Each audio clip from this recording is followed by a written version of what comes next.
방금 소개받은 유덕현입니다. 반갑습니다. 한 주간 동안 잘 지내셨어요? 네. 지난주에는 리플이 많이 올랐죠? 네. 이제 700원, 800원 대 살 기회가 없어진 것 같아. 그죠? 이 리플이 무서운 게 한번 올라가면요. 아마 소송이 합의가 되잖아요?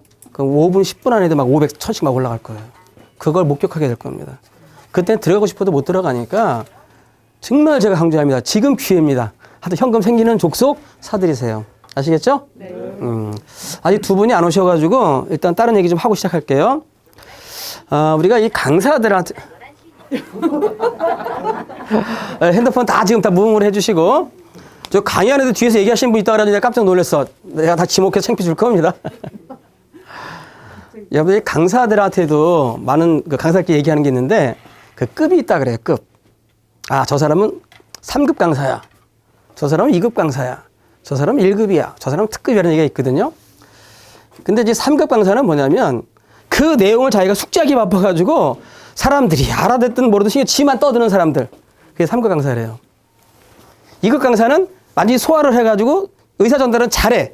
근데 감동이 없어. 1급 강사는 설명도 잘하고 감동을 준대요. 특급 강사는 그 1급 강사의 플러스 듣는 사람으로 하여금 강사가 하는 말에 동참하게 만들 정도로 되면 특급 강사래요. 저는 뭐가 되고 싶을까요? 그럼 특급은 저 혼자만 하는 게 아니라 여러분들이 동참해 줘야 되겠죠? 오늘 특급 강사를 만들어 주실 겁니까? 감사합니다. 근데 여러분들이 듣는 입장에서 이 강의를 듣는 입장에서도 우리가 듣는 태도가 중요해요. 우리가 보통 강의는 보는 건가요? 맛보는 건가요? 느끼는 거예요? 네, 강의는 듣는 거죠. 그래서 보통 청강한다, 청취한다 이런 말 써요. 그 청자가 들을 청자죠? 자, 한문 한번 써볼게요.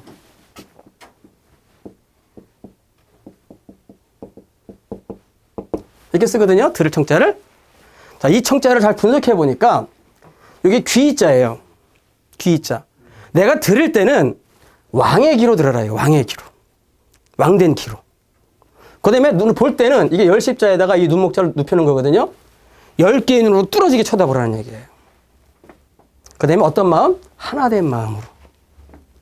들으면서 자꾸 딴 생각하면 돼요? 안 돼요? 안 돼요. 안 된다는 게. 이게 들을 청취합니다. 오늘 그렇게 해주실 수 있죠? 네. 오케이. 별 얘기 다 하죠, 제가. 오늘은 제 6강인데 사실 이 강의하는 입장에서 가장 어려운 부분이에요. 이 부분이. 왜냐하면 여기는 연도도 많이, 역사다 보니까 연도도 많이 나오고 사람 이름이 굉장히 많이 나와요. 제가 3년 전만 하더라도 정말 머리가 좋았어요. 다음에 얘기할 게 미리미리 다 떠올랐어요. 근데 지금은 방금 생각했던 것도 떠오르지 않아. 더구나 저는 다른 사람처럼 뭐 보고 하는 게 아니잖아요. 그죠? 그렇다고 또 파워포인트를 써서 하는 것도 아니잖아. 오로지 그냥 모든 걸 다 암기해서 해야 되기 때문에 이게 이제 나이가 먹다 보니까 까먹어. 여러분들은 느끼지 못하지만 저는 막 애를 먹어요. 무슨 말인지 아시겠죠? 그만큼 제가 이 하나의 강의를 준비하기 위해서 얼마나 많은 시간과 노력을 투자하는지 아시겠죠? 그렇죠? 그렇게 노력한 만큼 여러분들도 성의껏 들어주셔야 됩니다. 자, 오늘은 지난 시간에 우리가 자본주의의 시작과 금융자본가의 등장이라는 제목으로 공부를 했죠? 그래서 그때는 모든 경제의 중심지가 어디였다 그랬죠? 영국이었었어요. 영국이 주도한 나라죠? 런던을 중심으로 해서 모든 금융의 허브가 런던이었었어요. 그런데 이제 앞으로 19세기 말에 가면서 그 런던 중심에 있던 금융 허브가 어디로 옮겨지죠, 이제? 미국 어디? 뉴욕 월가로 옮겨지게 되는 거예요. 그러면 어떻게 그 가난했던 미국이 그 금융 패권을 런던에서 가져와서 미국으로 옮기게 되는지 그 과정을 우리가 알아야 돼요, 몰라야 돼요? 알아야겠죠. 그래서 오늘은 미국 경제사를 통틀어 제가 설명을 드릴 거예요. 이거 역시 두꺼운 책을 봐야 되지만 그 고생은 제가 한 걸로 만족하고 여러분들은 그냥 1시간 들으시면 미국 경제사가 쫙 마스터가 돼요. 아시겠죠? 네. 그 대신에 좀 딱딱할 수가 있어. 최대한 제가 딱딱하지 않게끔 설명을 한번 해볼게요. 아시겠죠? 네. 자, 우리가 미국은요 1776년에 설립이 되죠? 그러니까 불과 지금까지 역사가 240~250년밖에 안 되는 나라야. 그러니까 역사가 길지 않기 때문에 설명이 1시간에도 가능할 수가 있어요. 자, 미국이 1775년서부터 1783년까지 독립전쟁이 벌어집니다. 미국 독립전쟁. 그 당시에는 어느 나라의 식민지였었어요? 미국이. 영국의 식민지였단 말이에요. 영국의 식민지. 근데 영국이 너무나 막 세금을 과하게 매기고 간섭이 심하다 보니까 우리 한번 영국과 한번 싸워서 독립을 쟁취해보자 해서 일으킨 게 독립전쟁이에요. 근 8년 동안의 전쟁을 벌이게 됩니다. 그럼 이때는 아직까지 이 미국이 제대로 설립된 나라가 아니잖아요. 개발도상국이란 말이야. 그러면 개발도상국 입장에서는 뭐를 해야 돼? 도로도 놔야 되고 철도도 깔아야 되는 인프라를 작업을 해야 되겠죠. 근데 돈이 없어. 맞겠죠? 돈이 없는 거야. 그러니까 그 돈을 누군가에 차용을 해야 돼. 전쟁이 일어나면 또 막대한 돈이 필요하잖아요. 그러니까 정부 입장에서 재정이 굉장히 부족한 상태가 돼버려. 근데 미국은 좀 특수해서 주정부가 많잖아요. 그 당시에 13개 주가 있었거든요. 이 주정부들이 막 도로 깔고 철도 눕고 막 하는데 돈이 모자라. 그래서 채권을 발행합니다. 뭐를 발행한다고요? 채권. 채권 발행한 다음에 나중에 만기되면 내가 다 갚아줄게, 이자와 더불어. 이게 채권이거든요. 근데 그 채권이 만기가 됐을 때 제대로 갚으면 좋은데 못 갚아. 그걸 뭐라 그래, 우리가? 디폴트라 그래, 디폴트. 많이 들어보셨죠? 예. 네. 채권이 만기가 됐는데 못 갚는 걸 디폴트라 그래.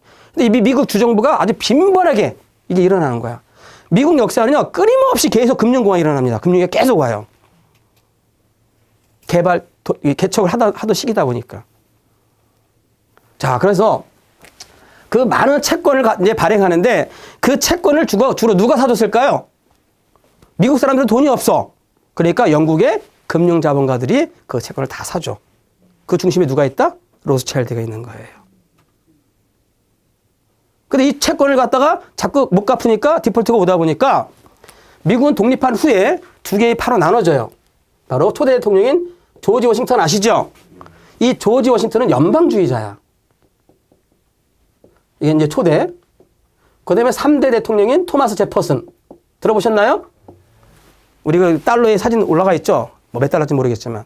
얘는 반연방주의자야. 근데 이 연방주의자들은 이 정부가 발행한 이 채권을 연방 정부에서 관리하자라는 입장이었어요. 그런데 이 반연방주의자들은 아니다. 그 채권은 각 주가 알아서 관리하자. 이렇게 해서 아주 갈등을 느끼게 되는 거예요. 갈등이 되다가 이 경제 금융 사정이 굉장히 위태로운 그런 상황이라고 보시면 돼요. 그래서 이 초대 대통령이었던 조지 워싱턴 당시에 그 알렉산더 해밀턴이라는 사람이 재무부 장관을 맡아요.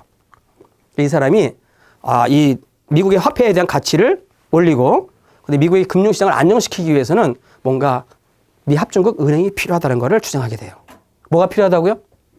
은행. 그래서 그 사람의 의견에 따라서 1791년에 미 합중국 제1은행이 설립이 돼요. 처음으로. 미 합중국 제1은행이. 언제? 1791년에. 이게 미국 의회에서 통과됩니다. 근데 이 은행은 20년 동안 존재하는 걸로 보장이 됩니다. 20년 동안만. 근데 그 지분이 정부가 고작 20%밖에 못 가져. 지분을. 나머지 80%는 외국 금융자본가들이 갖게 되는 거예요. 그 외국 금융자본가들이 누굴까요, 그러면? 영국의 바로 로차일드 중심의 그런 자본가들이란 말이야. 이러한 구조를 미국의 남부 각 주주들은 되게 거부감을 느껴요. 왜 외국 자본을 영국한테 우리가 받아들여서 은행을 만드냐. 그럼 결국 간섭받아야 되고 자주유지 돼야 되잖아요. 거부감을 느껴서 결국은 20년이 지난 언제죠? 1811년에 폐지가 됩니다. 사라져요. 연방은행 20년을 존속 끝나고. 그래서 바로 1년 뒤에 1812년에 미국과 영국이 또 전쟁을 벌이는 거야. 이게 1815년까지 일어납니다. 미영 전쟁이. 역시 전쟁은 정부의 재정을 어떻게 할까요? 악화시키겠죠? 그리고 수많은 인플레이션이 이제 발생하는 거야. 왜 그러냐면 그 당시에 미국은요, 금융 시스템이라는 게 아직 없었고 중앙은행이 없었단 말이에요. 폐지되는 바람에. 그러니까 미국이 정부가 엄청나게 채무를 지는데 채무를 해결을 못해. 중앙정부가 없다 보니까. 그러니까 각 주들이 금융 시스템을 갖게 됩니다. 이 시스템에 대한 운영을 갖게 돼. 다 위임이 돼버려. 그래서 각 주가 각자가 화폐를 발행하는 거야. 각 주들이. 그러니까 계속 자기네가 이제 어떤 채권을 발행하고 또 인프라 깔기 위해 돈이 필요하니까 계속 찍어내다 보니까 시중에 돈이 돌죠. 그 어떤 일이 벌어진다고요? 인플레이션이 나는 거야. 그런데 전쟁을 통해서 계속 정부 입장에서는 재정이 악화돼 버리니까 도저히 감당 안 돼. 그러니까 미국에 대한 화폐 가치가 떨어지면서 국가 신용도가 바닥에 칠 정도까지 가버리는 거예요. 그래서 다시 중앙은행이 필요하겠구나라는 건 인식을 갖게 되는 거예요. 그래서 바로 1817년에 미 합중국 제2은행이 또 설립이 됩니다. 이 역사입니다. 제가 역사 쭉 설명드리는 거예요. 근데 이 은행 또한 정부가 지분을 몇 퍼센트만 갖는다? 20%만 갖고 존속기간 역시 20년이에요.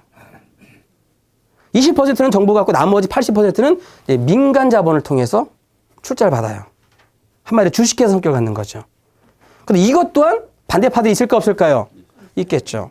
그러다가 제7대 대통령이 앤드류 잭슨이라는 대통령이 되는데 이 사람은 자기의 지지세를 결집하기 위해서 주로 남부나 서부 쪽이 반대를 많이 하다 보니까 그 사람들을 결집하기 위해서 1832년에 이 합중국의 연장을 갖다가 막아버립니다. 그래서 결국은 1836년에 이것도 역시 폐지가 돼버려. 그러니까 중앙은행이 없어져 버린 거예요. 지금 미국의 경제를 쭉 얘기하는 겁니다. 어쨌든 자 미국 같은 경우 다시 한번 말씀드릴게요. 중앙은행이 없다 보니까 이 금융 시스템의 권한을 누구한테 다 위임했다? 각 주정부에게 위임한 거예요. 그러니까 각 주정부들은 계속 어떻게 돈을 찍어낼 수 있다는 얘기죠. 계속 찍어낸단 말이야. 그러다 보니까 엄청난 돈을 찍어낸 인플레이션이 발행하고 또 그 가운데 위조 지폐가 막 남발하기 시작하는 겁니다. 이제. 그럼 위조 지폐가 남발하면 내국 입장에서 볼 때 미국 통화에 대한 신용도가 어떻게 될까요? 그냥 떨어지겠죠. 그럼 국가의 신용도 역시 떨어져 버리는 거야. 완전히 바닥을 쳐버립니다. 국가가 거의 부도 사태까지 갈 위기까지 가버려. 우리 국가 부도를 모라토리엄이라 그럽니다. 더군다나 이 각 주들이 그 채권을 발행했는데 영국에서 사들였잖아요. 근데 만기에서 못 갚으니까 다 그냥 도산해버리는 거야. 디폴트 형상이 자꾸 일어나 버려. 그래서 미국이 완전히 위기가 됐을 때 그때 이 미국의 금융을 되살린 사람이 있어요. 구원한 사람이 있어요. 그게 바로 앞으로 여러분들 이 사람 굉장히 중요한 건데 조지 피바디라는 사람이 있어요. 이 사람을 꼭 기억해 주세요. 미국 금융 역사에서 굉장히 중요한 사람입니다. 이 조지 피바디가 그 미국의 그 위기를 건져내 혼자서. 이 사람 아주 가난한 집안에서 태어나가지고 고생을 해가지고 성공한 사람이에요. 미국의 금융을 영국에 가서 배워가지고 결국 미국에서 금융이 일어나게끔 하는 그런 뿌리 역할을 해준 사람이에요. 이 사람이 메릴랜드 주에 그 채권을 다 사들여가지고 영국에 팔았단 말이야. 그런데 만기가 딱 됐을 때 그 메릴랜드 주에서 못 갚아. 이자도 못 내. 배짱 튕겨버립니다. 그 채권을 가진 영국 입장에서는 기분이 좋아요, 안 좋아요? 휴지가 돼버리잖아. 그때 이 조지 피바디가 그 채권을 다 사들여. 그러면서 설득을 다. 영국 자본가들한테는 저거 계속 그냥 놔버리면 죽어버리니까 신규 대출 더 해주십시오. 이게 설득하고, 그 다음에 그 메릴랜드 주정부에 가가지고는 여기서 그냥 끝나면 안 되니까 원금은 못 갚더라도 이자만이라도 갚아내십시오. 이게 설득을 해. 그 노력의 결과 결국은 메릴랜드가 이자를 지불하게 됩니다. 그러면서 각 주정부가 가지고 있는 그 모든 채권들을 이 조지 피바디가 다 사들여. 사들였는데 어느 걸 금방 그냥 밥값이 떨어져 버리고 또 어떤 주정부가 만약에 도산해 버리면 그 채권은 그냥 휴지 쪽에 돼버리잖아. 그런 리스크를 안고 얘가 다 사들입니다. 그래서 영국의 채권들을 갖다 해소해 주니까 영국 사람들한테 어떤 신뢰를 주는 거야. 미국 사람들은 마찬가지고. 이렇게 해서 돈을 번 사람이 이제 영국으로 가가지고 이 조지 피바디가 1837년에 영국에서 피바디 은행을 최초로 설립합니다. 미국 출신으로 처음 설립해요. 처음에 장사를 하던 사람이 나중에 더 소상히 제가 말씀드립니다. 그리고 이때 몇 년이 지나서 이 사람은 어려서부터 아주 어렵게 살았기 때문에 자기는 나중에 자선 사업을 많이 한 사람이에요. 기부를 엄청 많이 한 사람이에요. 지금도 하버드 대학이나 예일 대학에 가면 그 기부한 사람이 최고로 이 피바디 이름이 올라갈 정도입니다. 어려운 사람 많이 도와줬어요. 그러니까 이 사람은 오래 사업을 하고 싶지 않은 거야. 근데 그 당시에 영국 중심으로 이제 금융이 이제 중심이 됐는데 앞으로는 미국도 이제 그 금융 세계가 커질 거라는 걸 이 사람이 예상을 해. 그래서 미국 출신으로 영국에 왔다 갔다 하는 사람 중에 자기 친구 조셉 비비라는 사람한테 소개를 받은 사람이 누구냐면 주니어스 모건을 소개받습니다. 바로 JP 모건의 아버지입니다. 주니어스 모건. 이 사람이 영국 런던에 가가지고 이제 바로 이 피바디랑 만나서 같이 합작을 파트너사가 돼버려. 그런데 이 피바디가 이 JS 모건에서 뭐라 하냐면 앞으로 10년 동안만 동업하자. 난 10년 후에 나는 은퇴할 거다 그래요. 그 명목상으로는 피바디가 대표고 실제 모든 업무의 대표는 이제 이 JS 모건이 다 담당을 합니다. 그리고 딱 10년이 정확히 지난 뒤에 이 피바디는 정말 자기 말한 대로 물러나요. 그 자리에서. 자기 집을 딱 빼가. 그리고 자기 이름마저도 이 회사에서 빼달라 그래. 그래서 원래는 피바디 앤 JS 이런 상업 회사였었는데 이제 피바디가 빠져버려. 그래서 JS 모건 상사가 딱 성립이 되는 거예요. 그때 이 조지 피바디가 로스차일드를 소개해가지고 이 JS 모건은 바로 로스차일드 가문과 바로 파트너사가 돼버립니다. 엄청난 이제 힘을 발휘하게 되겠죠. 자, 그리고 나서 이제 1861년이 됩니다. 그 전에, 61년 되기 전에 1848년에 어떤 일이 벌어지냐면 미국의 여러분들 캘리포니아 아시죠? 거기 엄청난 금광이 발견돼요. 1848년도에. 이것 때문에 이제 미국이 어느 정도 금융이 이제 안정을 꾀합니다. 금광이 발견돼. 그 당시 근본이지다 보니까. 근데 그 기쁨도 얼마 안 가가지고 1861년에 뭐가 일어나요? 바로 노예 해방이라고 하는 남북 전쟁이 발발합니다. 링컨 대통령 아시죠? 네, 노예 해방을 위한 전쟁이 발발합니다. 역시 전쟁은 많은 돈을 빨아들여요. 1865년까지 전쟁이 지속이 돼요. 5년 동안 전쟁이 지속되다 보니까 역시 국가 입장에서는 많은 재정이 또 악화가 돼버리는 거야. 돈이 그냥 부족해. 거기다 각 주정부들은 계속 돈을 찍어내가지고 자꾸 인플레이션 일으키고 자꾸 디폴트가 일어나 버리니까 이 링컨 대통령이 안 되겠다 싶어가지고 바로 1년 뒤인 1862년에 최초로 미국 법정화폐를 만들어요. 그 당시 정부 관리했는 게 내셔널 뱅크라고 있었는데 거의 국채 90% 내에서 정부가 자체적으로 법정화폐를 만들어. 이거 결국 뭐냐면 그 당시 국채를 가지고 있던 소유권자들이 투자자들이 있을 거 아니에요. 채권자들. 그 사람들한테 한 푼 이자도 안 내면서 자체적으로 국가가 그냥 이걸 발행한 꼴밖에 안 된 거예요. 그러니까 채권자 입장에서는 굉장히 불만이겠죠. 그래서 그 대신에 이 화폐는 금이나 은으로 태환되지 않는 화폐야. 바꿔줄 수가 없어. 어찌됐든 이거를 녹색으로 인쇄해가지고 이거를 그린뱅크라 그래요. 그린뱅크. 들어보셨나요? 그래가지고 3억 불을 갖다가 발행을 합니다. 그 당시에 3억 불이면 어마어마한 돈이야. 역시 엄청난 인플레이션을 일으켜요. 결국은 2차 대전이 끝나고 난 뒤에 물가가 2배로 폭등해버립니다. 결국 실패해버려요. 그리고 1865년에 이제 남북전쟁이 끝나고 나서 미국은 본격적으로 어떤 사업에 이제 시작이 되냐면 철도 사업에 눈을 돌립니다. 인프라를 깔아야 되니까. 그 당시에는 자동차보다도 많은 화물을 운송할 수 있는 게 필요해. 그게 철도 사업인 거야. 이 철도 사업이 65년 시작되고 1868년에 아주 본격화됩니다. 근데 이 철도 사업은 그 미국에서는요, 완전히 아사리판이라고 보면 돼. 완전히 조폭들이 난무하는. 뭐 또 법의 규제가 될 수 안 되는 그런 상황이었어요. 지금처럼 그 법이 없었기 때문에. 막 조폭, 막 그 용역이라죠? 그런 걸 동원해가지고 엄청나게 싸움이 막 벌어지는 거야. 그러니까 어떤 일이 벌어지냐면, 이제 그 얘기는 나중에 이제 우리 인물 얘기할 때 얘기하려고 하고, 일단 전체적인 맥락만 먼저 설명드릴게요. 결국은 그 철도 회사에 이 JP 모건이 관여를 하게 돼요. 그 JP 모건이 앞으로 이제 이거 다 설명한 다음에 제가 인물 중심으로 쭉 설명을 드릴 겁니다. 그래서 철도 사업이 분을 일으켰는데 이때 1873년에 이 연도는 꼭 기억해 주세요. 대불황이 이때 발생합니다. 대불황이. 금융공황이 발생해. 우리가 1929년 금융대공황 기억하죠? 그거만큼 완전히 판도를 바꾼 게 1873년이야. 그 전에 영국의 그 팍스 브리테니카 들어보셨죠? 라틴어로 영국에 의한 평화라는 뜻이란 말이야. 지난 시간에 우리가 나폴레옹이 웰링턴 장군을 통해 가지고 영국이 이겼다 그랬죠? 그래서 완전히 그 이후로 아주 해가 지지 않는 나라, 대영 제국으로 승승장구가던 나라가 영국이었었어요. 그런데 1873년에 유럽에 대불황이 닥치면서 그것을 시작으로 영국이 그동안 주도했던 그 주도권이 이제 미국으로 넘어가게 되는 계기가 이 1873년도는 꼭 기억해 주세요. 왜 그랬냐면 이 1868년도에 미국에서 철도사업이 본격화되다 보니까 미국뿐만 아니라 영국에 있는 많은 금융자본가들이 여기에 투자를 합니다.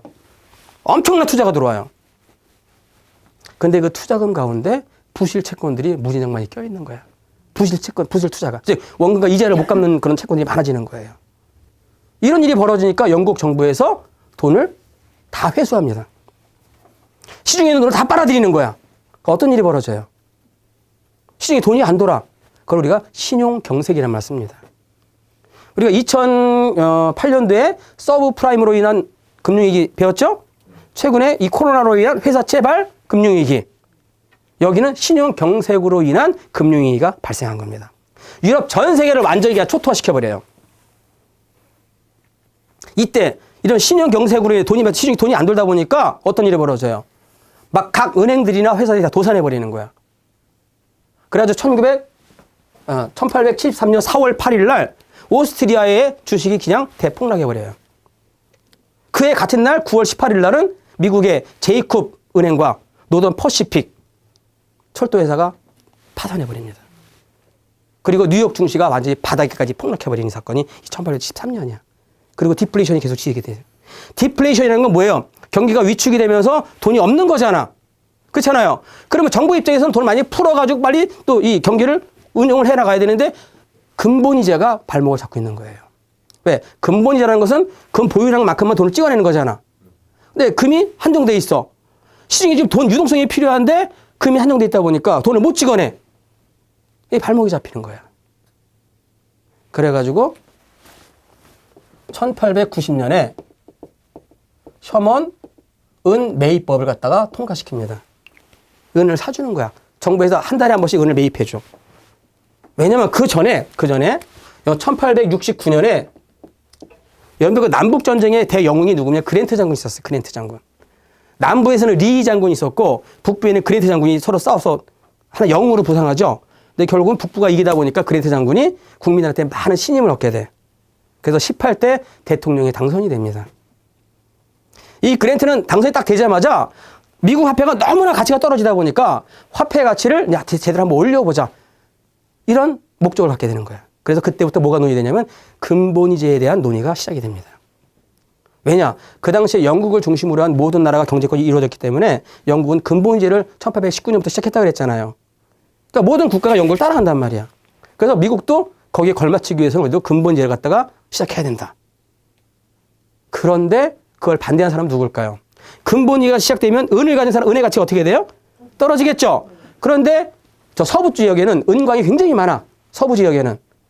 그 은광 소유자 입장에서는 불만이 쌓여 안 쌓여? 쌓이겠죠.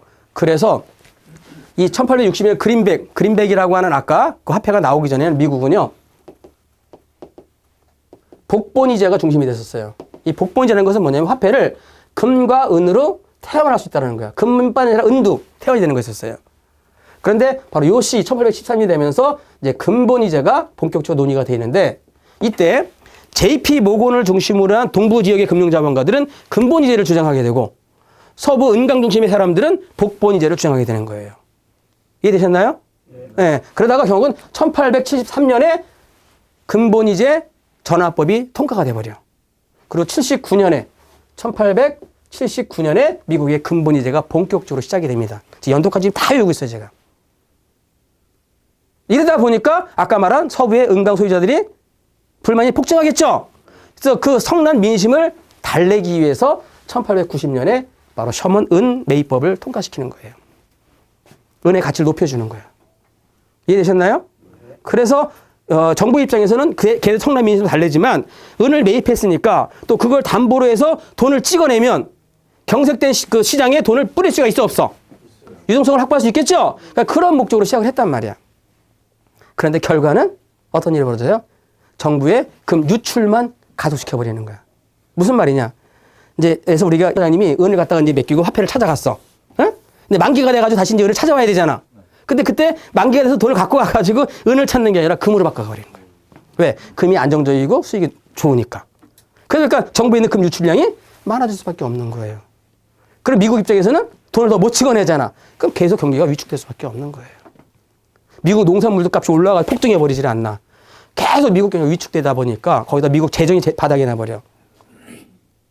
또 한 번 미국의 부도 모라토리움의 위기가 닥칩니다.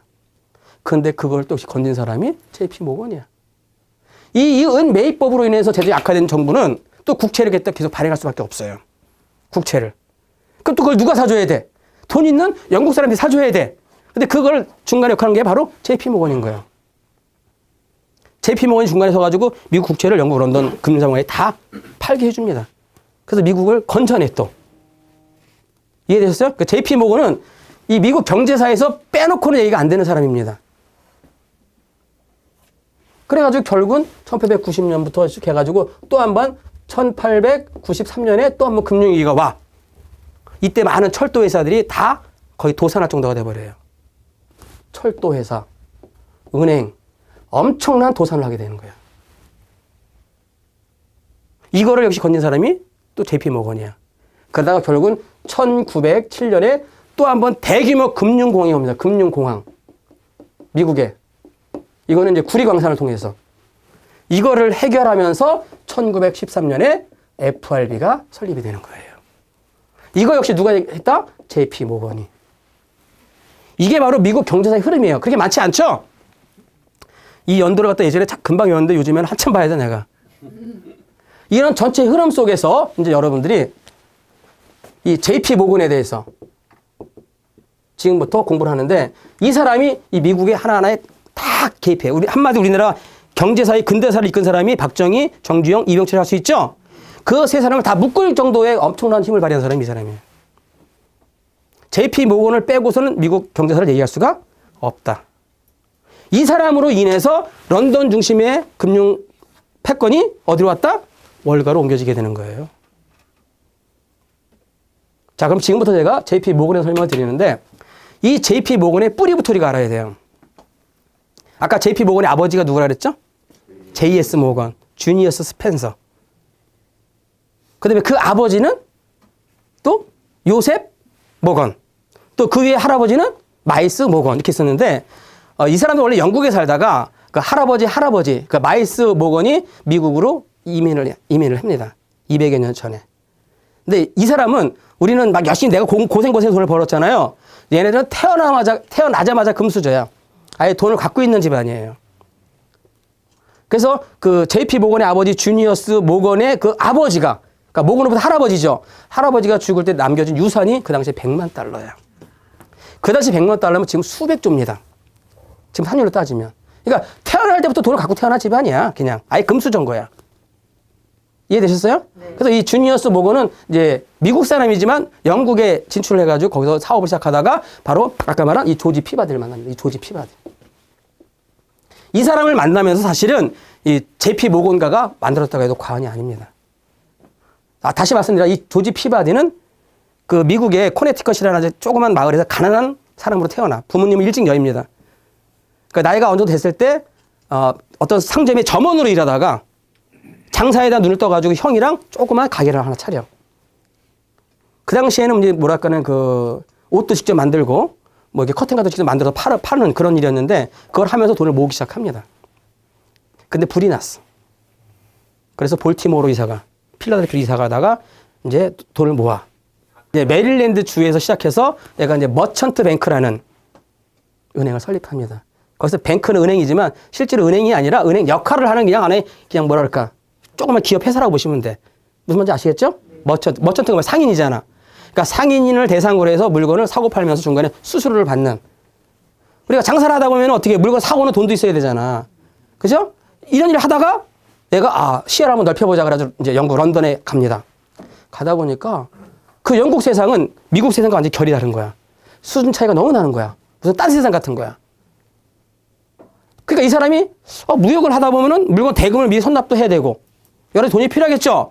그 과정 속에서 물건이 어떻게 들어가고 어떻게 대출받고 누구를 통해서 이걸 팔고 하는 거를 다 깨우칩니다. 이 금융의 세계를. 그러고서 아까 말한 1837년도에 영국의 그 더 시티 오브 런던에 가가지고 바로 피바디 은행을 설립하게 되는 거예요. 설립했는데 아까 말한 그 메릴랜드 주가 채권을 갖다가 배째라 그랬다 그랬잖아요. 못 갚아야 됐단 말이야. 그거를 얘가 다 사들여. 조지 피바디가. 다 사들여가지고 한동안 이게 묶였었어요. 손해가 날지 몰라. 이거 어느 거 탔더니 금방 반값이 돼버리고 또 주정부가 도산해버리면 이 채권은 휴지 쪽이 돼버리는 거야. 그걸 다 갚네요. 리스크를 다 갚네요. 다 사드립니다. 그러니까 영국 사람들한테 신용은 계속 유지하고 있었던 거야. 그런데 참 이 세상은 이 굴곡이 있는 것 같아. 1848년도에 아까 말한 그 캘리포니아 금강도 발견했다 그랬잖아요. 근데 유럽에서 어떤 일이 벌어졌냐면 그때 막 시민혁명이 막 일어나가지고 2월 혁명, 7월 혁명 들어보셨죠? 역사 시간에 배웠죠? 7월 혁명, 2월 혁명이 일어나, 2월 혁명이 1848년도에 유럽이 완전히 그냥 초토화돼 버립니다. 그러니까 유럽에 있는 나라들의 채권은 사람들이 믿지 못하는 거야. 그 어디에 눈을 돌릴까요? 미국의 채권을 눈을 돌리는 거야. 유럽은 언제 망할지 모르는데 그래도 미국은 망하지 않을 거라고 믿음이 있단 말이야. 그때 이 피바디가 갖고 있는 채권을 다 사주게 되는 거야. 그때 엄청난 대박을 터뜨립니다. 그 리스크를 안 하는데 결국은 얼마 안 가서 그게 대박으로 돌아온 사건이야. 그래서 어마어마한 자금을 모아가지고 바로 이 더 피바디 은행을 설립하게 된 겁니다, 사실은. 이 사람은 얼마나 검소했냐면 어마어마한 거부가 됐는데도 비 오는 날 마차가 2센트짜리가 마차 오잖아요? 안 타. 1센트짜리 마차가 올 때까지 비 맞고 기다린 사람이야. 그렇게 검소하고 점원한테 심부름 시키잖아요? 거스름돈을 다 챙긴 사람입니다. 너무나 고생을 했기 때문에 그 돈의 가치를 알았던 거죠. 그러고서는 아까 말한 자기 친구인 비비를 통해서 누구를 소개받았다? J.S. 모건을 소개받아요. 그리고 합작회사가 되면서 로스차일드를 소개합니다. 그리고 자기는 딱 10년 뒤에 1853년부터 시작해서 이제 합작회사가 됐는데 정확히 10년 뒤가 되는 1864년에 자기는 다 지분 빼가지고 나갑니다. 나가면서 내 이름까지 빼줘. 그래서 이제 J.S. 모건 상사가 이때 설립이 되는 거야. J.S. 모건. 여기. 이 J.S. 모건이 바로 J.P. 모건의 뿌리가 되는 겁니다. 이 J.S. 모건에서 뭐가 나오죠? 바로 모건 그랜펠. 그 다음에 J.P. 모건 스탠리. J.P. 모건 체이스. 그 다음에 모건 스탠리. 이 세 가지 회사가 모건 하우스라고 해요. 모건 하우스. 이 회사가 이 J.S. 모건으로부터 시작해서 이게 만들어지는 거예요. 이 모건 그랜펠은 영국의 투자, 산업은행이라고 보시면 됩니다. 그 다음에 모건 체이스는 아시죠? 현재 미국에서 가장 큰 은행이 뭐야? JP 모건이잖아요. 그죠? 근데 이 JP 모건이 그 당시 맨하탄 체이스라는 은행이 최고 컸었거든요. 록펠러 가문에. 근데 미국에서는 1996년도서부터 대형 은행이 서로 합병하는 일이 빈번하게 일어났어. 무슨 말인지 아시겠어요? 그래서 1996년부터 시작된 게 2000년도에 가서 완전 합병이 되는데 그때 JP 모건과 그 아까 맨하탄 체이스, 그다음에 뭐 워싱턴 뮤추얼, 뭐 뱅크원, 뭐 베어스턴스 이런 식의 회사들이 은행들이 모여가지고 하나의 JP 모건 체이스로 딱 통합이 돼버려요. 그래서 미국의 제1은행이 돼버립니다. 근데 미국에는 1933년도부터 법이 바뀌어가지고 은행과 증권에서는 분리가 되게끔 돼 있었어요. 그래서 여기서 분리되게 나온 게 이거 증권회사입니다. 그게 모건 스탠리야. 그러니까 모건 스탠리 무슨 회사다? 증권회사예요, 증권회사. 이해되셨어요? 클래스 스티글이라는 법에 의해 가지고 이제 분리가 돼버려요. 결국 다 이게 모건가요, 모건가? 이거를 모건 하우스다 그래요. 이해되셨나요? 네. 이래 가지고 이제 J.S. 모건이 1837년에 미국에 왔었는데 이때 아들이 JP 모건을 낳습니다. 아들을 낳아요. 그리고 자기는 다시 영국으로 돌아가가지고 뭘 하냐면 태평양과 대서양을 연결하는 그걸 뭐라 케이블이라 그럴까요? 그거를 설치합니다. 어마어마한 돈이 들어가. 그 전까지만 해도 뭐예요? 뭐 소식 전하면 편지를 써야 됐단 말이야. 근데 정보가 빨라야지 뭐든지 앞서갈 수 있잖아요. 그죠? 정보가 빠른 사람이 먼저 상품을 갖다가 선점을 해가지고 오르락내락 하는 거 선점할 수 있잖아. 어마어마한 돈이 들어가는데도 이 JS 모건은 그 케이블을 깔아.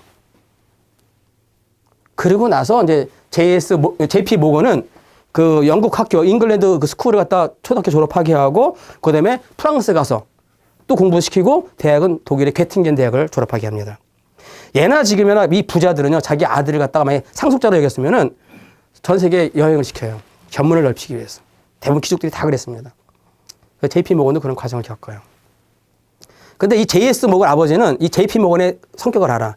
이 JP 모건은 굉장히 도발적이야. 그리고 굉장히 야망이 커. 도전 이 정신이 굉장히 강한 사람이에요. 처음에 이게 투기였었죠. 그래가지고 이제 이 JP 모건이 대학을 졸업한 다음에 JS 모건이 어떤 회사에 인턴으로 소개를 합니다. 근데 인턴 주제에 회사에 보고도 안 하고 브라질 커피에 투자를 해버려. 투기죠, 투기. 그래가지고 잘려. 잘려. 그러지 안 되겠다 싶어서 이 JS 모건이 아들을 미국으로 보내가지고 자기 계열사에서 일을 하게끔 일을 배우게 합니다. 딱 일을 배운 다음에 얘가 독립을 해서 JP 모건 상사를 다시 차립니다. 딱 차리고 났더니 뭐가 일어나? 1861년에 남북전쟁이 딱 발발하는 거야. 이 남북전쟁을 통해서 이 JP 모건은 기반을 닦아요. 저번에도 한번 얘기했죠. 이 북군이 사용하던 이 카빈 소총이 있어. 이 카빈 소총 사용하다 보니까 좀 낡았어. 그래서 5,000종을 갖다가 그냥 폐기 처분하려고 팔아버렸단 말이야. 근데 이 소총을 갖다가 이 도매점들이 사들이는데 그 당시 3.5달러에 사들입니다. 근데 이것을 갖다가 바로 남부군인 센트루이스 군인들한테 22달러에 팔아. 그 당시에는 이 유통이 있다 보니까 A가 B한테 팔고 B가 C한테 팔고 하다 보니까 3.5달러짜리가 22달러까지 올라가는 거야.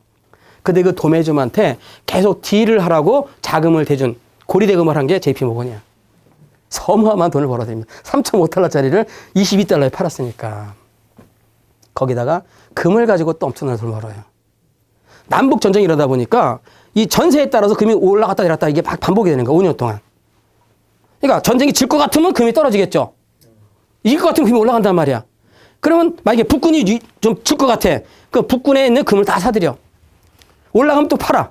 그래서 남부군이 또 질 것 같아. 그 남부군 가서 금을 다 사들여. 또 올라가 또 팔아. 해가지고 어마어마한 돈을 벌면서 남북 전쟁이 끝나면서 JP 모건이 우뚝 서게 됩니다. 이 미국 경제사에서. 근데 아직까지는 아버지 JS 모건보다는 큰 규모가 아닌 거야. 지금까지는 그냥 어떤 투기 정신으로 돈을 벌었어요. 그러다가 이제 65년에 남북전쟁이 끝나고 나면서 무슨 사업이 본격화되다 그랬죠? 철도 사업이 본격화되는데 68년대는 이게 절정기에 달합니다. 이 JP 모건이 다 좋은데 뭐가 좋으냐면 앞을 내다보는 그 시대 흐름 파악을 잘해요. 어서 오십시오. 그 당시만 하더라도 이 철도 사업이 가장 큰 사업이었었어요.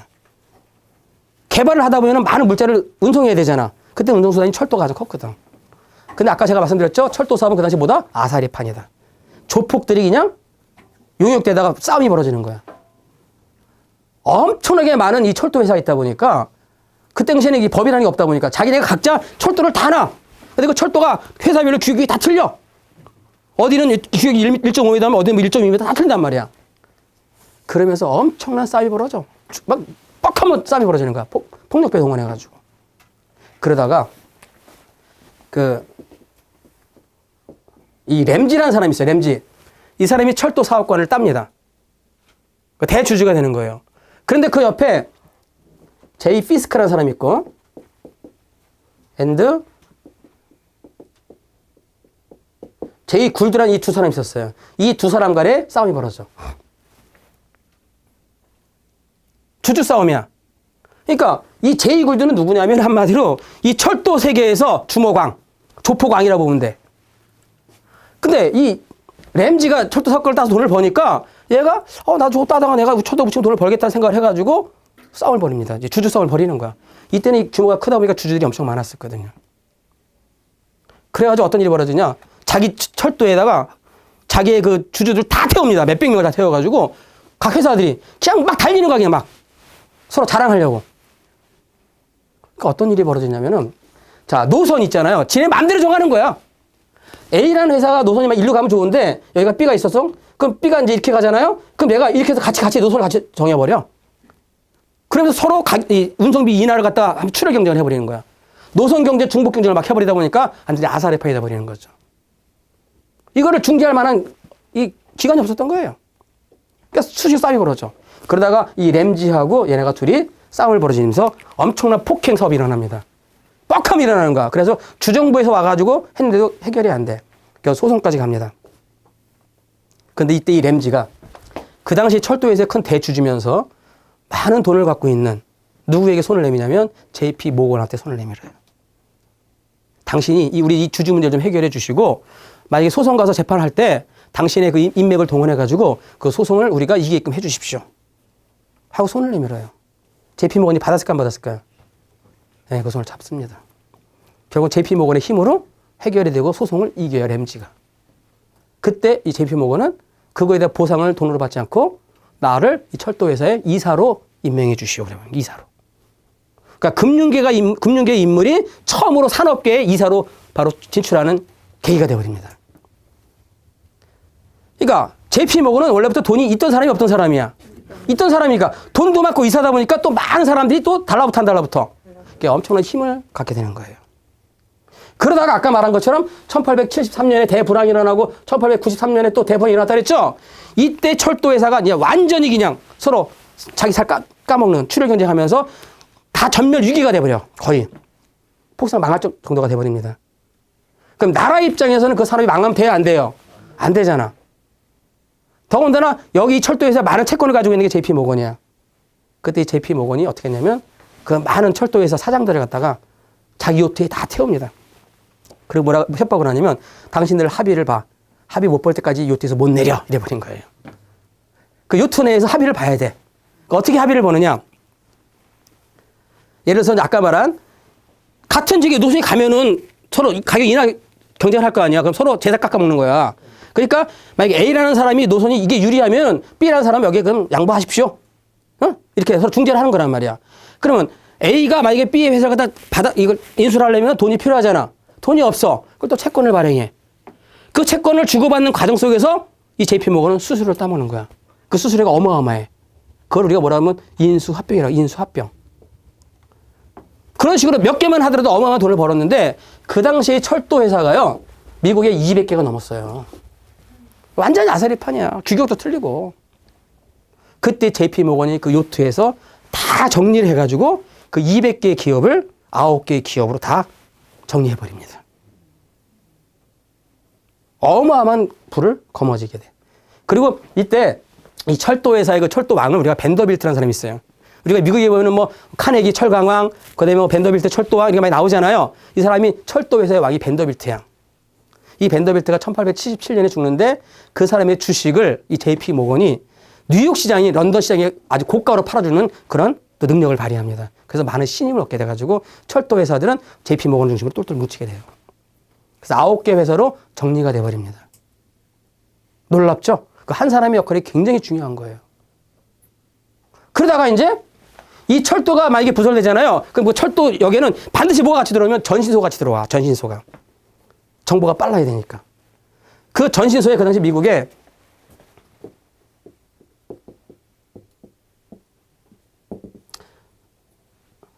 웨스턴 유니온이라는 회사가 있었거든요. 많이 들어보셨을 거야. 텔레그래프 코퍼레이션이라고. 전신을 주고받는 회사인데 이 회사에 눈독을 들이기 시작하는 거야. 이 JP모건이.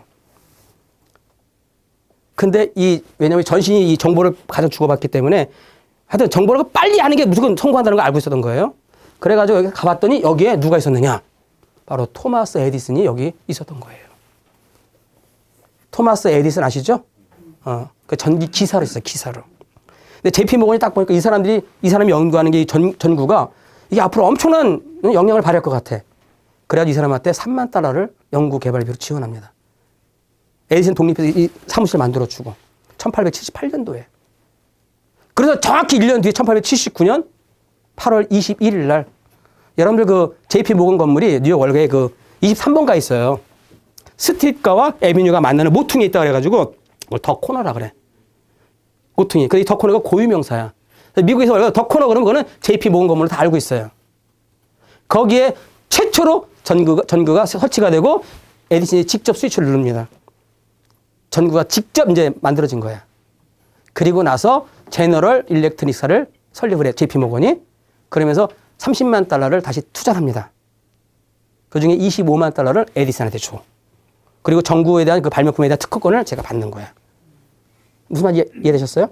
그리고 나서 1880년대 말에 가가지고 16W짜리 1500시간을 갖다 유지할 수 있는 전등을 만들었는데 그거를 갖다가 다 유통시킵니다. JP모건은 돈방 싸게 하게 되는 거예요. 그래서 1882년 최초로 중앙화력발전소가 뉴욕에 설치가 됩니다. 그러니까 전신과 전화, 전구를 다 장악해버리는 거예요. 어마어마한 돈을 벌입니다. 아까는 철도 가지고 돈을 벌었죠? 이번에 전기사업까지 돈을 벌었어요. 그러고 난 다음에 이제 1900년도 초에 이 당시에 이제 미국에서 또 가장 잘 나가는 사업이 철강 사업이야. 철강 그럼 누가 떠올라요? 응? 카네기. 철강왕 카네기. 근데 이 당시 이 카네기가 철강의 왕이었었지만 아직까지는 제강만 하는 수준이에요. 제강. 제품을 아직 만드는 시대는 아니란 말이야. 근데 JP 이 모건은 앞으로 철도 사업뿐만 아니라 앞으로 철이라는 게 많다는 걸 알고선 이제 앞으로는 제품이 나올 것이다. 그 당시에 그 카네기의 그 밑에 그 대표로 있던 사업에 그 컨퍼런스 가서 그 회사 사장 강의를 듣고 트러스트를 제안을 받습니다. 제품을 만드는 회사를 만들자라고 제안을 받아. 그 소리를 듣고선 이 JP 모건은 두말할 것 없이 카네기를 찾아가가지고 진짜 어마어마한 돈 있죠. 5억 달러를 갖다가 그냥 탁 책상에 넣으면서 당신 회사 내가 인수하겠다. 그 당시 5억 달러가 얼마나 크냐면 그 당시 미국 GDP가 5억 달러야. 미국 GDP가. 그 철도의 그 화물차에 수십 개의 금을 다 실은 걸 갖다 주면서 당신 그거 내가 인수하겠다 그러는 거야. 근데 그 당시에 이 JP 모건은 어떤 철강에서 갖고 있었냐면은 그 페더럴 철강, 그다음에 내셔널 철강, 아메리칸 철강이 있었는데 이 세 개를 갖고 있다가 카네기 철강을 갖다가 인수합병하자고 제안한 거야. 결국은 카네기가 그 5억 달러 보고 오케이. 그러고서는 뭐가 만들어져? 지금도 그 미국에서 가장 유명한 USS 스틸, US 스틸이 철강 회사가 만들어지는 거예요. 초대형 공룡 회사가 탄생합니다. 카네기 철강을 인수할 정도니까. 근데 이 당시에 카네기한테 주식을 받았을 때 38달러에 받아요. 38달러에. 근데 1901년에 얘가 JP 모건이 이 주식을 공모합니다. 그 공모가가 55달러야. 그러니까 38달러에 사서 55달러에 공모했으니까 한 주식당 17달러 이익을 보게 되는 거야. 그래서 그때 공모했을 때 6.8억 불다가 만들어요, 돈을. 그 당시 아까 미국 GDP가 얼마라고요? 5억 달러밖에 안 돼. 자본금은 7억 2천만 원, 추적 2천 달러. 그래서 공부하고 난 다음에 몇 년 지나고 나니까 뉴욕 월가에서 그 시총 규모가 14억 달러까지 가버립니다. 얼마까지 갔다고요? 그 철강 회사 하나만 그 시총 규모가 14억 달러가 돼버려. 그때 그 14억 달러가 그 당시 영국 런던의 시총을 뛰어넘습니다. 런던의 시총을 뛰어넘는 거야. 그 한 회사가. 어마어마하죠? 그 주인공이 누구라고요? JP 모건인 거야. 이 JP 모건은 철도와 전기와 철강 가지고 완전히 우뚝 서버린 미국에서 범접할 수 없는 인물이 되어버립니다. 그리고 영국 중심이 있던 그 금융 패권을 미국으로 옮아가게 하는 주인공이 되어버리는 거예요. 그리고 나서 또 파나마 운하 아시죠? 1902년도에 파나마 운하가 설치되기 시작하는데 그게 12년 동안 공사가 되고 연인은 7만 명이 동원돼 4억 불이 비용이 들어갑니다. 근데 거기에 또 JP 모건이 돈을 대. 거기 관여를 해. 기록에 보니까 그 당시 JP 모건의 연봉이 얼마인 줄 아세요? 그 당시 연봉이 500만 달러. 지금으로 따지면 30억 불. 우리나라 돈으로 약 3조에서 4조 원. 1년 연봉이. 그렇게 해서 또 돈을 벌어요. 이렇게 되면서 이 JP 모건의 월스트리트 23번가 이 건물은요. 전 세계 금융자본의 탑으로 한번 월가를 상징하는 그런 건물로 등장하게 되는 거예요. 그리고 나서는 1913년도에 JP 모건은 사망합니다. 죽어요. 그 죽은 날 미국 증시가 하루 문을 닫아요. 대통령이 예우를 할 정도로. 그 정도로 대단한 사람인 거야. 그리고 아까 이 조지 피바디 얘기했잖아요. 조지 피바디가 1869년에 죽거든요. 근데 이 사람이 아까 결렬하고 난 다음에 영국에 그 슬럼가 있죠. 슬럼가에다 아파트를 져가지고 그 가난한 사람들에게 다 집을 대줍니다. 그래서 영국에서는 아주 최고의 유명한 사람이 돼버리는 거야. 그 사람이 죽고 났을 때 빅토리아 여왕이 그 당시 영국 전함 가장 큰 전함이 모나크라는 전함이 있거든요. 거기에 운구를 갖다가 싣게끔 허락을 해줘. 완전히 존경하는 마음이죠. 영국 최고의 전함이 모나크 전함에. 그리고 미국이 입항했을 때 미국의 해군 제독이 직접 나와서 정중하게 맞이할 정도로. 그러니까 영국과 미국에서 양쪽으로부터 존경을 받는 사람이 조지 피바디인 거야. JP 모건 역시 죽었을 때 주식시장이 문을 닫을 정도로 어마어마한 영향을 가진 사람이라고 보시면 돼요. 그리고 나서 그 JP 모건의 아들이 잭 모건이야, 잭 모건. 잭 모건이 1914년에 1차 대전이 일어나잖아요. 우리 배웠죠? 1차 대전. 1차 대전이 일어났을 때 영국에서는 영국과 프랑스가 또 많은 착군이 필요해. 전쟁을 치르다 보니까.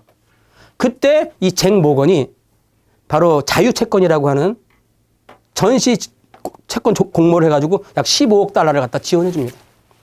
15억 달러를. 근데 그 당시에 영국 채권자들이 미국이 갖고 있는 채권 그 액수가 약 30억 불인데 그 30억 불을 이 잭 모건이 다 사줍니다. 처리해줘요. 그러니까 그동안은 영국이 미국의 채권자였는데 이제는 30억 다 받았죠? 10억이 들어갔죠? 이제 채무자가 돼버리는 거야.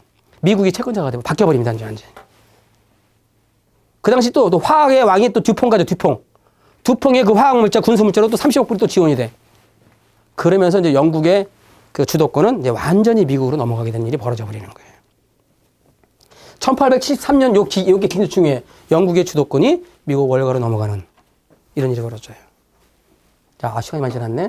그 다음에 이제 여기서 이제 FRB가 설립된 게 중요한 거죠. 이걸 좀 설명해야 되는데.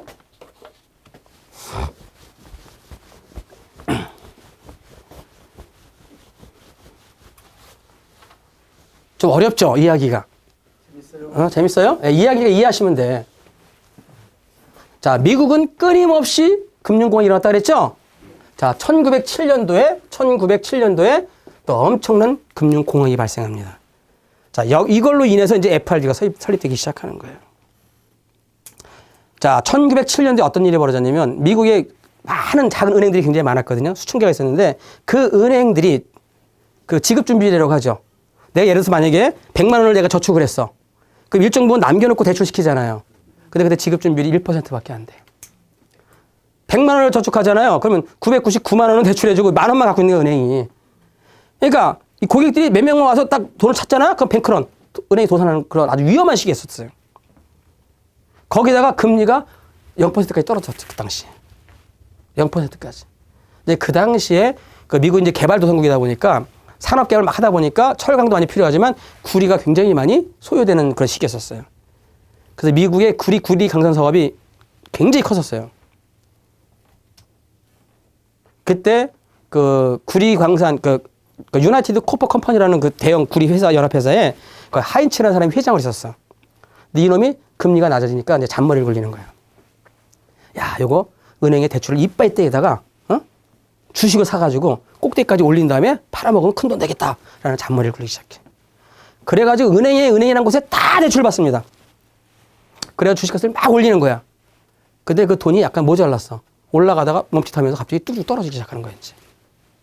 나중에 자기 원금보다도 더 떨어지기 시작하다 보니까 이게 소문이 나. 그러니까 사람들이 이제 불안한 거야.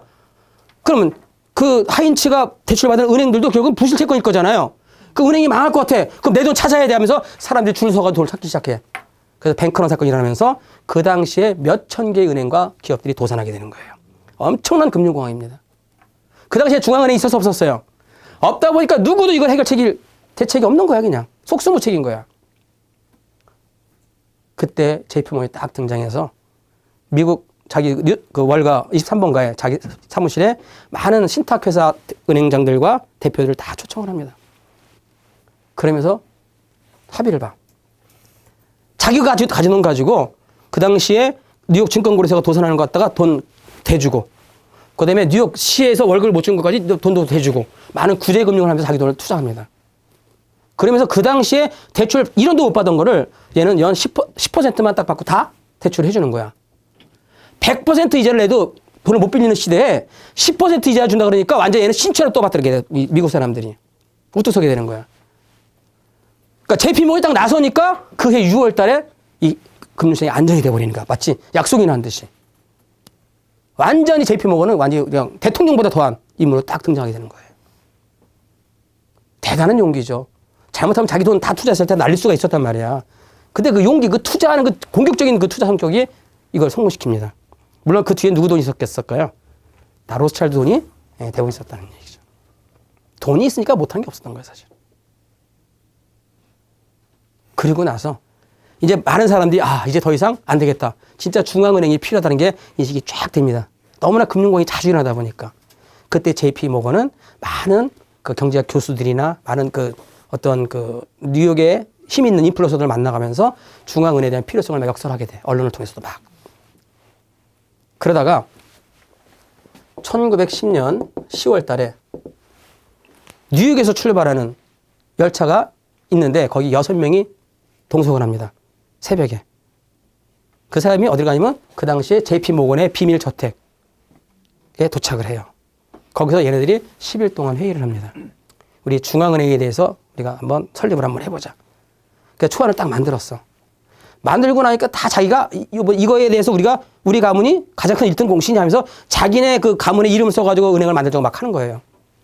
그때 거기 최고 지도자급 되는 사람이 그 로스차일드에서 온 사람인데 쿠넨 롭스사의 그 대표라고 하는 제이콥 이라는 사람이 딱 뭐라 그러냐면은 우리는 각 가문의 이름을 대지 않고 연방이라는 이름을 쓸 겁니다. 페더럴. 그래서 더 리저브드 보드 또는 뱅크라는 이름으로 페더럴 이름으로 그때 정해져요. 그리고 나서 나와가지고 그 당시 록펠러 아시죠? 석유왕. 록펠러의 사돈인 사람이 있었어요.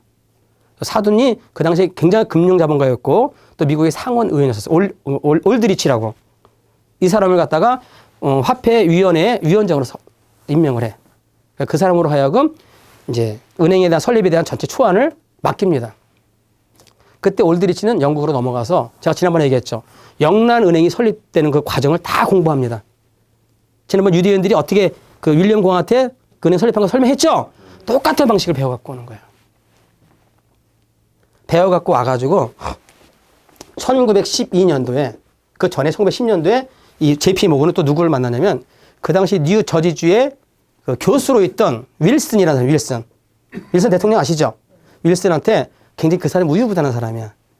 당신 우리랑 같이 마음을 합하면 당신 내년에 주지사로 우리가 만들어 줄 거고 그다음에 1912년도에는 대통령 선거했는데 당신 대통령으로 만들어 주겠어 그런 거야. 이거 뭐 교수 생활만 하던 이게 시골뜨기가 대통령까지 만들어 준다니까 오케이 한 거야. 한마디로 꼭두각시야, 꼭두각시. 미국의 대통령은 다 꼭두각시야, 이 금융자본가들한테.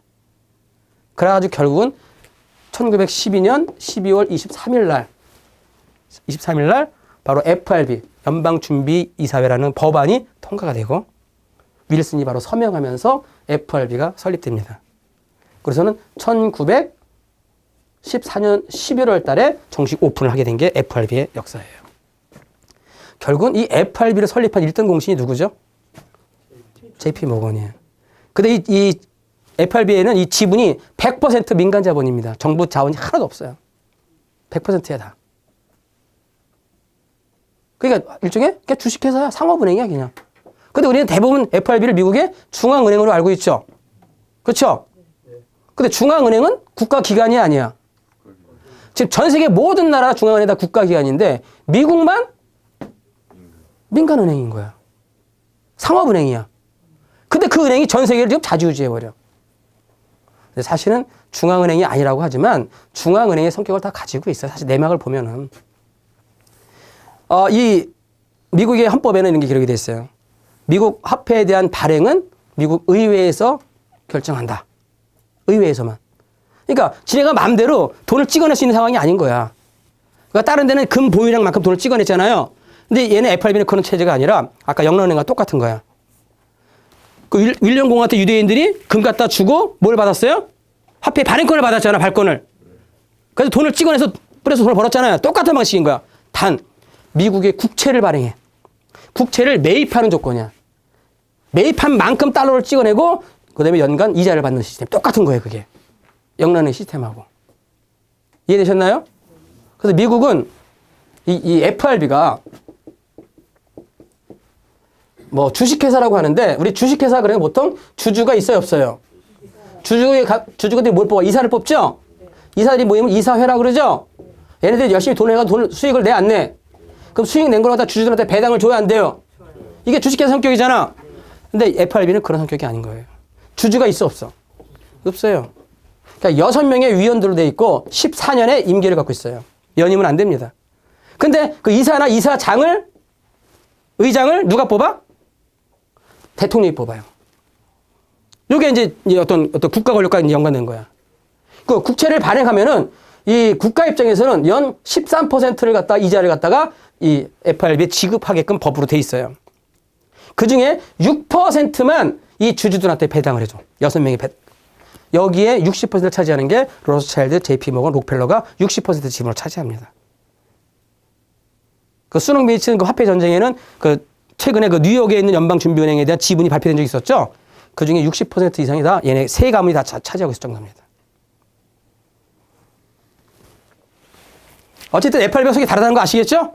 네. 그래서 결국 뭐냐? 지금까지 미국 공황이 계속 일어나는 것을 F8B가 설립되면서 이제 그 금융공황이 앞으로 일어나 안 일어나? 거의 안 일어나 안정을 취하게 되는 거지. 그때부터. 결국은 사실 F8B, JP 모건이고 뭐 록펠러고 다 누구예요? 다 유대인들이에요. 그 유대인들이 이걸 뭐로 결집이 됐다? 이제 F8B로 결집된 겁니다. 이제. 그래서 이 F8B가 움직일 때마다 전 세계가 경제가 왔다 갔다 자주지게 되는 거예요. 얘네가 금리를 인상한다 그러면 신흥국가는 초비상이 걸려버리고, 그죠? 금리를 인하한다 그러면 야, 우리 경제 활성화 시키자 그러고, 환율, 통화량 다 얘네들이 갖고 노는 겁니다. 자, 예전에 다 얘기했죠? 다 연결이 되시나요? 결국 우리가 F8B를 우리가 무시하고선 돈을 벌어 못 벌어? 얘네가 모든 걸 다 모든 국가 정책을 다 자주해버려요. 그 더 코너라는 그 월스트리트 23번과 JP모건에 수많은 외국의 대통령들이 그 계단에 올랐어요. 수많은 금융자본가들이 거기서 계단에 오르고 거기서 각 국가의 수많은 정책들이 거기서 결정이 되어버렸어. 한마디로 뉴욕 그 월스트리트는 상징이 뭐다? JP모건의 더 코너입니다. 더 코너. 이게 미국 경제사예요. 제가 너무 빠르게 얘기했지만 이해가 되시나요? 여러분 책 한 권을 갖다가 한 시간에 이렇게 성접하게 돼버리는 거야. 그리고 FRB가 어떻게 설립된지 이해가 되셨죠? 결국 근데 이 FRB가 지금 화폐가 지금 변화될 시기죠? 지금 달러 가지고 전 세계를 자주지했는데 앞으로는 달러가 이제 2030년이면 없어진다 그랬잖아요. 근데 휴지조각이 돼버리거든요? 그걸 대체할 게 나와 안 나와? 그게 뭐라 그랬어요? 그게 암호화폐야. 근데 암호화폐가 지금 10,000가지가 넘죠? 그 중에 뭐가 우뚝 설까요? 그게 리플이에요. 결국은 첫 강의부터 지금까지 쫙 이 모든 게 다 유대 금융자본이 움직여가지고 FRB로 설립돼서 걔네들이 결국 뭐로 귀결이 되냐? XRP로 귀결이 돼버리는 거예요. 이런 체계적인 강의를 들어본 적 있어요, 여러분들? 그냥 유튜브가 대충 누가 뭐 리플이 좋다 이런 것만 보지 말고 저 깊이 있게 내가 깨달아서 확신을 갖고 투자하시라는 거야. 지난주에 리플이 300원 이상 올랐죠? 네? 그러니까 많은 사람이 놀랐을 거야. 근데 리플이 항상 그래요. 올라갈 때는 막 순식간에 올라가고 떨어질 때 순식간에 떨어져. 그 기회를 잡는 사람들은 돈을 버는 거야. 근데 우리는 일반 서민들은 그 트레이딩 시장에서 돈을 벌어 못 벌어? 못 벌어요. 전문가들 못 쫓아갑니다. 그러니까 트레이딩 할 생각 하지 마셔. 그냥 떨어지면 현금이 사람 죽는다 생각하고 제가 매도 타임을 줄 때까지 무조건 기다리시란 말이야. 얼마 될 때까지? 10만 원 될 때까지 기다리세요. 이 리플의 진정한 가치를 모르는 사람들은요, 10,000원, 20,000원만 다 팔아버린단 말이야. 근데 우리는 가치를 알죠? 얘네가 전 세계 시장을 장악하려면 또 이제 리플을 갖다가 장악을 해야 되겠죠? 그 시장, 리플이 갖고 있는 시장은 결제와 송금과 모든 시장을 다 장악해버립니다. 돈이 오고 가는 곳에는 다 리플이 장악해버려요. 게임에서 어떤 코인이 움직이잖아? 그거 리플이 다 할 수 있어요. 쇼핑몰에서 어떤 코인이 움직이잖아? 그거 리플이 다 할 수 있습니다. 그 굳이 다른 사람이 다른 코인 만들려고 할까요? 결국은 마지막 남는 코인은 비트, 이더, 리플, 스텔라, 루멘 이 정도로 보시면 돼요. 올해 우리가 리플 가지고 돈을 벌면 그 다음에 여러분들이 폴카닷이나 체인링크 이런 거에 관심 가져주면 그때는 제가 또 포트폴리오를 제가 짜드릴 거예요. 즉 우리가 전 세계 흐름을 알고 투자하자는 얘기예요. 자, JP 모건을 보니까 미국 경제사에서 빠뜨릴 수가 있어 없어요? 없잖아요. JP 모건은 한마디로 미국 금융 역사의 산 증인이라고 보시면 돼. 그 미국 원래가 영국의 그 패권을 뉴욕으로 옮긴 장본이라고 보시면 되는 거예요. 아시겠죠? 그래서 이제 결론은 이렇게 강의하는 목적이 다 뭐예요? 여러분들이 투자 안목을 길러서 큰 돈을 벌게 하는 게 제 목적이라고 그랬죠? 올해 리플을 갖다가 제가 감히 예상했던데 지금 오늘 유튜브 들어가니까 많은 그 유튜버들이 조만간 리플이 막 뜰 거 다 얘기를 합니다. 어떤 데 뭐 5배 올라갈 것이다, 뭐 3,000% 올라갈 것이다, 별 얘기 다 하죠? 그런 거 믿지 마세요. 제가 그랬죠? 뭐가 결정돼야 된다? 소송이 결정돼. 소송이 뭐가 마무리가 돼야 돼? 이 FRB가 뭐를 확보할 때까지? XRP를 30에서 40% 확보할 때까지는 그러니까 자기네가 그래야 통화량 조절할 수 있고 인플레이션 조절할 수 있는 권한을 갖게 되잖아. 그게 있기까지는 소송이 마무리된다 안 된다? 안 돼요. 지금 4월 달에 뭐 소송 또 얘네 또 연기시켜요 계속. 그래서 저는 상반기까지는 물론 2월 달에 몇 번의 펌핑이 있을 수가 있어요. 자, 우리 형한테 얘기했죠? 1월 달에 2번의 폭락이 오고 2월 달에 상승한다고 얘기한 적 있었을 거야. 그대로 이루어집니다 지금. 2월 때는 펌핑이 올 수 있지만 3월 달에 또 금리 인상이 온다 그랬죠. 금리 인상 한다 그랬죠. FRB에서. 그럼 또 폭락할 수 있어. 3월하고 5월 달에는 또 오르락 내리락하면서 떨어질 수가 있어요. 그러니까 요번에 갈아타지 못한 사람들은 빨리 현금을 지금부터 모으기 시작해서 3월 때 또 폭락하게 되면 또 그때 주수라는 거예요. 그러다 올해 연말, 늦은 내년 연초에는 반드시 여러분들 리플 가지고 웃는 날이 올 겁니다.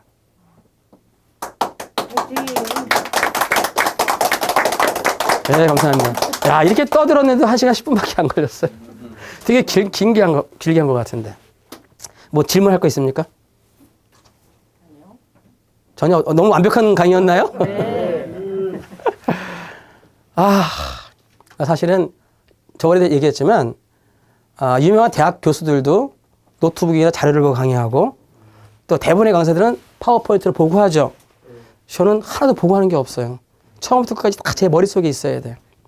이게 제가 머리가 천재라서 그럴까요? 엄청 공부를 많이 하겠죠. 예전 같으면 한번 보기 때문에 안 해도 되는데 이제 머리가 안 좋다 보니까 지난 일주일 동안 이거 공부하느라고 제가 엄청 애를 먹었어요.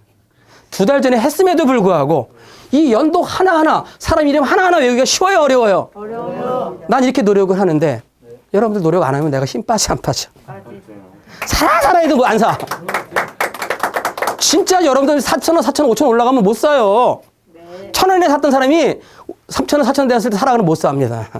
지금 기회잖아. 우리 5,000원 미만일 때는요, 무조건 사십시오. 10만 원에 팔 사람이 그 3,000원, 4,000원이 그거 갖고 따집니까? 다 여러분들 부자 되기 위해 산 거잖아. 그렇죠? 제가 단 한 푼 안 드는데 뭐 이렇게 고생을 하냐고, 잠도 못 자가면서. 어? 이거 신경 쓰다 보면 잠을 푹 못 자, 내가. 근데도 여러분들을 위해서 하잖아, 이렇게. 오늘 강의가 제일 어려웠던 강의야, 사실은. 딱딱하면서도 흐름을 파악했기 때문에. 아시겠죠? 제 이런 마음을 좀 진정성을 알아주시고, 여러분들이 할 수 있는 건 뭐예요? 열심히 리플을 모으고, 또 지금부터 3기를 위해서 많이 추천해 주셔야 돼. 가장 내가 마음이 안 좋은 게 지금 2기가 지금 20명이 안 돼. 무슨 말인지 아시겠어요? 3기 때 우리 2기 추천해 줄 분 한번 손 들어보시죠. 3기를 추천해 주시겠다 손 들어 주셔봐, 빨리. 이거 2기면 아무도 없어? 네, 그 추천해 주셔서 명단을 저한테 좀 미리 좀 주세요. 그러니까 저도 이름도 다 외워야 되니까 제가. 아시겠죠? 네. 자, 우리 조금만 고생합시다. 올해까지만 고생하면 돼요. 그때 우리 웃으면서 즐기는 생활, 또 좋은 일 하면서 한번 살아보자고요. 다음 주에는 제목이 뭐라고요? 리플에 관한 총괄적인 강의를 할 겁니다. 그때 빠지는 사람 뭐 한다? 제가 다 탈퇴시켜버린다. 그때는 그동안 안 나오신 분까지 다 모시고 오셔야 됩니다. 어차피 리플을 위해서 이 6강의가 다 된 거잖아, 지금까지. 맞죠? 그러니까 다음 주와 다다음 주 되게 중요한 강의니까 이때는 다른 계획을 미리 잡지 말고 다 여기를 다 올인시켜 주세요. 그런 정성 좀 보여주셔. 내가 정성을 하는 것만큼. 아시겠어요? 강의 마치겠습니다.